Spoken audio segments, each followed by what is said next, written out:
انسانوں کے اس دنیا میں آنے سے بھی بہت پہلے لگ بھگ 6 کروڑ سال پہلے ہمارے پلینٹ پہ ایسے دیو راج کیا کرتے تھے جن کو آج ہم ڈائناسورز کے نام سے جانتے ہیں۔ ان ڈائناسورز نے ہماری دنیا پر چند سو یا چند ہزار سال تک نہیں بلکہ یہ پورے 18 کروڑ سال تک اس دنیا پر راج کرتے رہے ہیں۔ سیونر سپیکس کی ویڈیوز میں ایک بار پھر سے خوش آمدید۔ ناظرین، ان ڈائناسورز کی تعداد اتنی زیادہ تھی کہ ابھی تک سائنسدانوں کو 900 سے بھی زیادہ ایسے فوسلز مل چکے ہیں جن کا تعلق الگ الگ ڈائناسورز کی قسموں سے جوڑا جاتا ہے۔ ایک ایسٹیمیٹ کے مطابق جب جراسک پیریڈ اپنی پیک میں تھا تو ارتھ پر 400 بلین سے بھی زیادہ ڈائناسورز ہوا کرتے تھے، یعنی 40,000 کروڑ سے بھی زیادہ۔ ہم انسانوں سے بھی پہلے پائے جانے والے جانور جن کی نسلیں مر کر اب ختم ہو چکی ہیں، ان کے ڈھانچے یا کوئی بھی ایسی چیز جو ہمیں ان کی اس دنیا میں موجودگی کا ثبوت دیتی ہو، اس کو فوسل کہا جاتا ہے۔ سب سے پہلا ڈائناسور فوسل ناروے کے سمندر میں آئل کے لیے کی جانے والی ڈرلنگ کے دوران دریافت ہوا تھا۔ یہ فوسل سمندر کے باٹم سے بھی 2250 میٹر نیچے دفن ہو رکھا تھا۔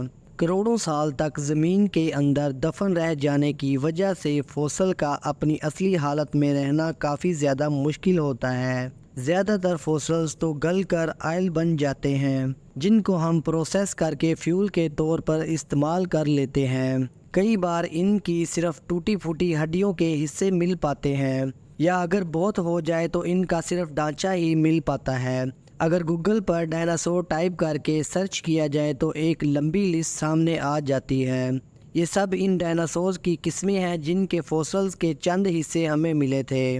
ان حصوں کو جوڑ کر اور مختلف جگہ سے ان کے فٹ پرنٹ کا معائنہ کر کے ایک اندازہ لگایا جاتا ہے کہ یہ دیو دکھتے کیسے تھے، ان کا چلنے کا انداز کیسا تھا اور یہ کیا کچھ کھاتے تھے۔ ابھی تک ہمیں کوئی ایک ایسا بھی ڈائناسور فاسل نہیں ملا جو بالکل اپنی اصلی حالت میں موجود ہو، لیکن اب عنقریب ملنے جا رہا تھا۔ 2011 میں شون فنک نامی شخص کینیڈا کی ایک مائن پر کھدائی کا کام کر رہا تھا۔ یہ کھدائی زمین میں 200 فیٹ ڈیپ سنک اور میلینیم مائن کے لیے کی جا رہی تھی جو کینیڈا کے پروونس البرٹا میں واقع ہے۔ دوپہر کے 1:30 بج رہے تھے اور کھدائی کا کام زور و شور سے چل رہا تھا۔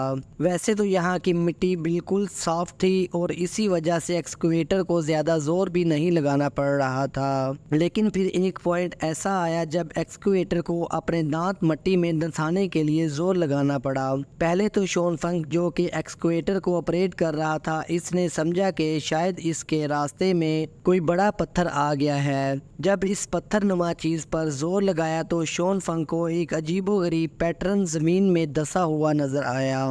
چاروں طرف ڈارک گراؤنڈ مٹی اور اس کے بیچ میں ایک ایسا پیٹرن جس کے اندر اس طرح کے سرکلز بنے ہوئے تھے۔ یہ منظر دیکھ کر شون کی جگہ کوئی بھی ہوتا تو وہ اس کو دیکھنے کے لیے ضرور رک جاتا، اور ایگزیکٹلی شون نے بھی ایسا ہی کیا۔ اس نے اپنے شفٹ سپروائزر کو بلایا اور پھر اگلے کئی گھنٹوں کے دوران مائن پر موجود سارے لوگ اس عجیب چیز کو دیکھنے کے لیے اکٹھے ہو گئے۔ جب رائل ٹائرل میوزیم سے تعلق رکھنے والے ڈاکٹر ڈونلڈ ہینڈرسن نے سین میں انٹری ماری، ڈاکٹر ڈونلڈ جن کو پری ہسٹورک فوسلز کا کافی زیادہ ایکسپیرینس ہے، وہ دیکھتے ساتھ ہی سمجھ گئے کہ یہ کچھ اور نہیں بلکہ یہ کسی ایسے جانور کا فوسل ہے جس کا آج سے پہلے کسی کو بھی علم نہیں تھا۔ ڈاکٹر ڈونلڈ کا ماننا تھا کہ البرٹا سے پہلے بھی جو فوسلز مل چکے ہیں وہ سمندر میں رہنے والے پلیزیزورز کے تھے، اس وجہ سے ان کا خیال تھا کہ یہ فوسل بھی کسی پلیزیزور کا ہی ہوگا، لیکن ان کو اس بات کا بالکل بھی اندازہ نہیں تھا کہ جو چیز ان کے سامنے مٹی میں دسی ہوئی ہے وہ ان کی زندگی بدلنے جا رہی ہے۔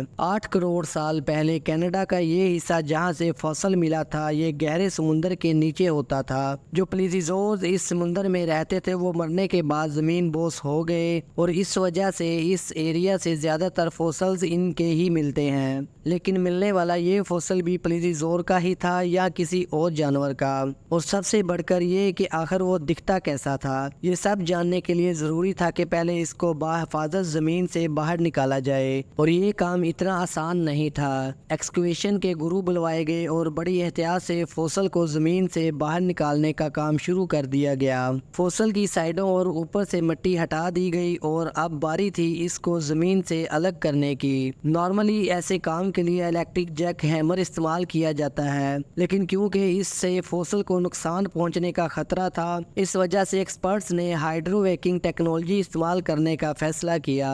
ہائیڈرو ویکنگ ایسی ٹیکنالوجی ہوتی ہے جس میں پانی کی ہائی پریشر گن سے کسی بھی چیز کو کاٹا جاتا ہے اور ساتھ ہی انڈسٹریل گریڈ ویکیوم سے مٹی اور پانی کو سک کر لیا جاتا ہے۔ ہائیڈرو ویکنگ کے ذریعے کام بڑی مہارت اور کافی تیزی سے کر لیا گیا۔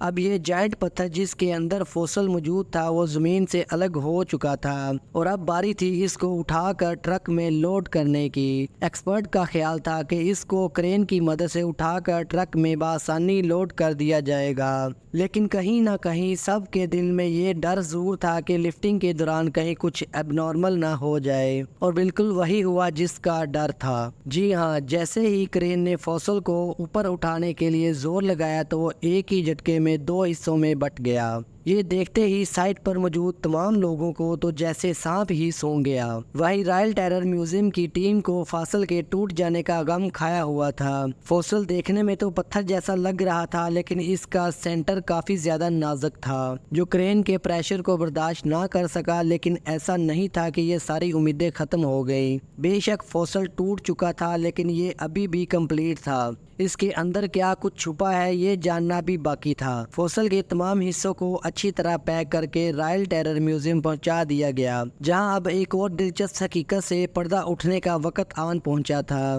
اس پوائنٹ پر کسی کو بھی فوسل کی اصل حقیقت معلوم نہیں تھی۔ کروڑوں سال زمین کے اندر دفن رہ جانے کی وجہ سے فوسل کو اس کے گرد جمے ہوئے پتھروں سے الگ کرنا ایک ایسا کام تھا جس میں سالوں کی محنت ریکوائرڈ تھی، لیکن یہ کام ہر صورت کرنا ضروری تھا۔ پورے 5 سال اور 7000 گھنٹوں کی محنت کر کے فوسل کو جب پتھروں سے الگ کروا لیا گیا تو جو کچھ دیکھنے کو ملا وہ پچھلے کم از کم 8 کروڑ سالوں سے کسی نے بھی نہیں دیکھا تھا۔ سارے پیلیونٹولوجسٹ یہ دیکھ کر حیران رہ گئے کہ یہ فوسل کسی پلیزیزور کا نہیں بلکہ یہ تو ڈائناسور کا فوسل ہے، لیکن سب کو ایک زور کا دھچکا تو تب لگا جب ان کو یہ معلوم تھا کہ اس ڈائناسور کا فوسل اتنی اچھی طرح پریزرو ہے کہ ابھی تک اس کی کھال بھی ڈیمیج نہیں ہوئی۔ یہ دنیا کا واحد ایسا ڈائناسور تھا جو ہمیں بالکل اصلی حالت میں ملا تھا۔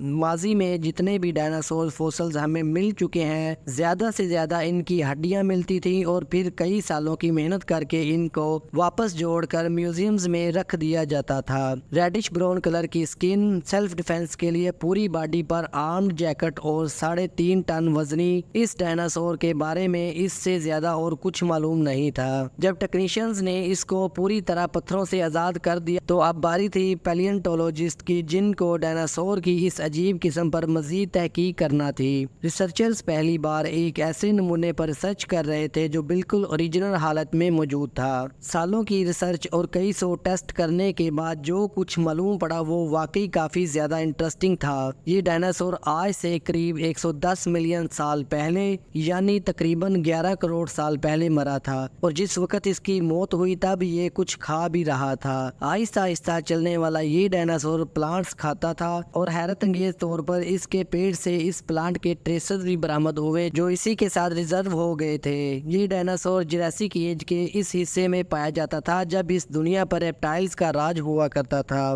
ان کے ختم ہونے کے بعد زمین، ہوا اور پانی کو نئے جانوروں نے ریپلیس کر دیا، جس میں ٹی ریکس جیسے خونخوار ڈائناسور بھی تھے۔ 6.5 کروڑ سال پہلے ایک بہت بڑا میٹرائڈ جس کا سائز دبئی سے بھی 10 گنا بڑا تھا، وہ اچانک ارتھ پر آ گیا۔ اس میٹرائڈ کے دھماکے نے ہماری دنیا کو ہلا کر رکھ دیا، اور اس کے نتیجے میں ہونے والی تباہی کا اندازہ لگانا ہی کافی زیادہ مشکل ہے۔ سائنسدانوں کا ماننا ہے کہ اسی تباہی کی وجہ سے ہی پوری دنیا سے ڈائناسور کا خاتمہ ہوا تھا، لیکن ایکسپرٹس پر امید ہیں کہ اس طرح کے لاکھوں فوسلز پہاڑوں یا زمین کے نیچے ابھی تک دفن ہیں۔ امید ہے 7R اسپیکس کی یہ ویڈیو بھی آپ لوگ بھرپور لائک اور شیئر کریں گے۔ آپ لوگوں کے پیار بھرے کمنٹس کا بے حد شکریہ۔ ملتے ہیں اگلی انٹرسٹنگ ویڈیو میں۔